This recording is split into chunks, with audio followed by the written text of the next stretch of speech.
ఇప్పుడే జీ5 app download చేయండి. చూడండి మీ ఫేవరెట్ టీవీ షోస్ ఎప్పుడైనా ఎక్కడైనా. అవునరా, చేతిలో అంత బంగారం ఉంది కదా, ఏం చేస్తావు? ఏదైనా బిజినెస్ పెడదామా? రేయ్, ఆ టాపిక్ వదిలే. రేపు ఉదయాన్నే శ్రీనుకి చారుకి పెళ్ళుంది, నేను వెళ్ళాలి.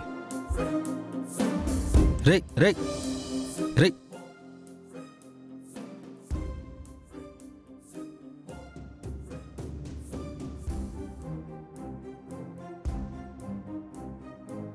ఎవరు? నా పరిచయం నీకంత అవసరం లేదు గాని ఇంతకు ముందు నువ్వేం మాట్లాడావు? నేనేం మాట్లాడాను? 7 వారాల నగలు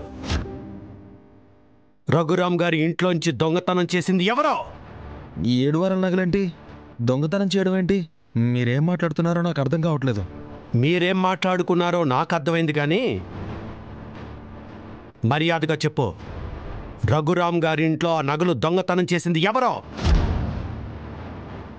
ఎక్కడున్నాయా నగలు? నగలేంటి, దొంగతనం ఏంటి?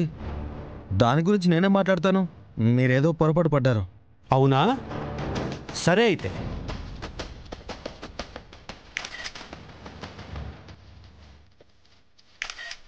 సార్, ఏంటిది? నా ఫోటో ఎందుకు సార్ తీస్తున్నారు? నీ ఫోటోని మా రఘురాం గారికి చూపించి ఇతను ఎవరికో మన ఇంట్లో పోయిన నగల గురించి తెలుసు అని చెప్తే మిగతాదంతా ఆయన చూసుకుంటారు. వద్దు సార్, అసలే ఆయన నా మీద పగబట్టున్నాడు. ఈ విషయం చెప్పారంటే నన్ను ఊళ్ళో లేకుండా చేస్తాడు. మరి ఆ నగలు తీసింది ఎవరో? ఆ నగలు ఎక్కడున్నాయో చెప్పు, లేదంటే నీ సంగతి రఘురాం గారు చూసుకుంటారు. ఇంతకీ మీరెవరు సార్? ఆద్య వాళ్ళ నాన్నని. అమెరికా? ఎస్, అమెరికానే. మర్యాదగా నగలు దొంగతనం చేసింది ఎవరో చెప్పు, లేదంటే నువ్వు ఇబ్బంది పడతావు.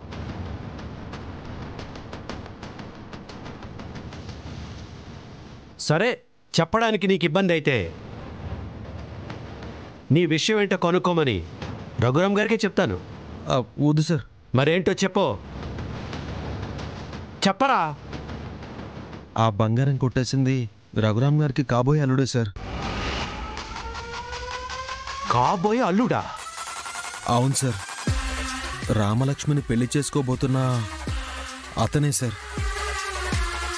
ఏంటి, రఘురాం గారింటికి కాబోయే అల్లుడు ఈ దొంగతనం చేశాడా? అంటే అది వాడు చెయ్యాలని చేయలేదు, చెయ్యాల్సి వచ్చింది అంతే సార్. చెయ్యాల్సిన పరిస్థితి రావడం ఏంటి? మరి కాబోయే భార్య రామలక్ష్మి చెప్తే చేయకుండా ఉంటాడా సార్? రామలక్ష్మినా? రేయ్, ఏం మాట్లాడుతున్నావురా? రామలక్ష్మి చెప్పడం ఏంటి? అంటే రామలక్ష్మి దొంగతనం చేయమని చెప్పలేదు, ఎలా అయినా మీరు మీ అమ్మాయి అమెరికా వెళ్లకుండా ఆపమంది. జీ5 యాప్ డౌన్లోడ్ చేసి అన్ని ఎపిసోడ్స్ పూర్తి ఉచితంగా చూడండి.